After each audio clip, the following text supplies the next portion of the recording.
crowd.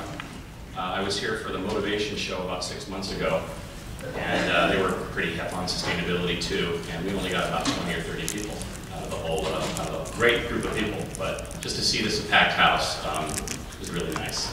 I'm in my 20th year of doing this. My background is mostly in natural and organic products.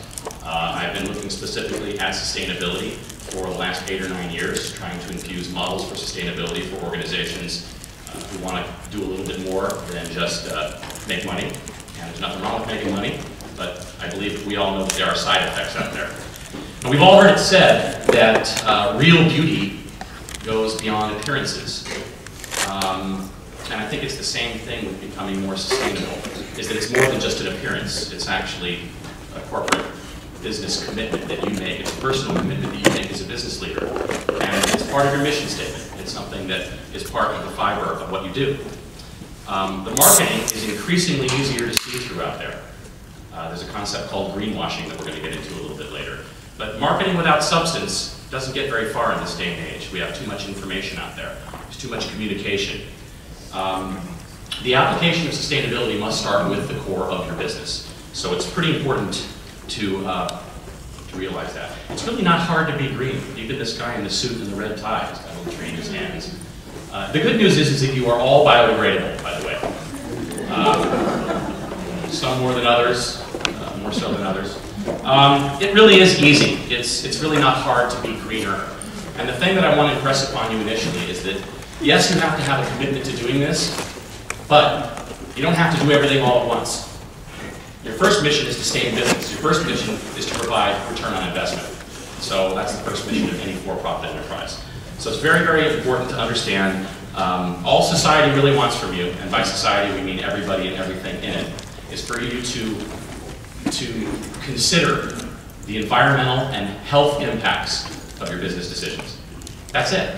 That's all it is. And if you apply a model, then you're going to be in pretty good shape. So, don't be frightened. We have some terminology that we're going to have throughout this, so don't glaze over. I do want you to be familiar with the terminology. If you're going to speak the language, you have to communicate with other people. You've got to put this into marketing communication, so you've got to understand what the terminology is. There is a science to sustainability. CSR stands for corporate social responsibility. That's a new buzzword as well. The thing to understand about both of these terms is that they are parts of each other. Sustainability is embodied in corporate social responsibility, and corporate social responsibility is embodied in sustainability. You can't have one without the other, but there are separate definitions. Sustainability is about meeting customer needs. That's the first thing we want to do. We want to meet the needs of customers. That's marketing 101. Meeting our organizational objectives. Maybe we have profit expectations, certain expectations for our shareholders. Maybe we want to make a specific salary. We want to pay our employees certain wages. We want to give them benefits. We have specific organizational objectives that are out there. But we're doing all of this in a way that does not compromise the ability for future generations to meet their needs. There's a whole idea of eco-costs. And the idea is that we start paying our eco-costs today so that our children and grandchildren don't have to pay the eco-costs tomorrow. Does that make sense? The principles behind sustainability are pollution prevention, resource recovery, and design for environment. This is not complicated. Pollution prevention is the very first thing you need to look at. It's preventing the pollution and the waste to begin with. The less that you have in the P-squared area, the less that you have to recover. So resource recovery is all about recycling and reusing and things like that. Pollution prevention is about minimizing waste and conserving energy. Does that make sense? And design for environment is simply looking at products and services and building the environment into the actual research and development, into the actual engineering of the product. And the US government actually has a design for environment certification.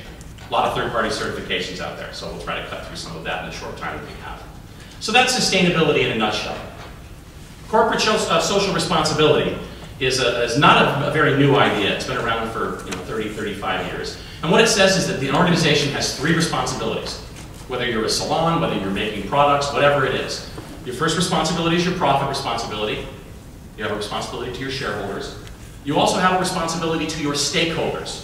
Stakeholders is anyone the organization touches. It includes your customers, it includes your employees, it includes your vendors, all the supply chain members. Stakeholders could include unions, the media, etc. The third responsibility is a social responsibility. And up until recently, this has been optional. It is no longer optional. You probably caught the name of my presentation. It's called the Green Imperative. This is not optional anymore, folks. It's going to be legislated. That's one of the big things that's driving this. Target market, obviously, your consumers are driving this. We're going to talk about the consumer who's interested in this sort of thing.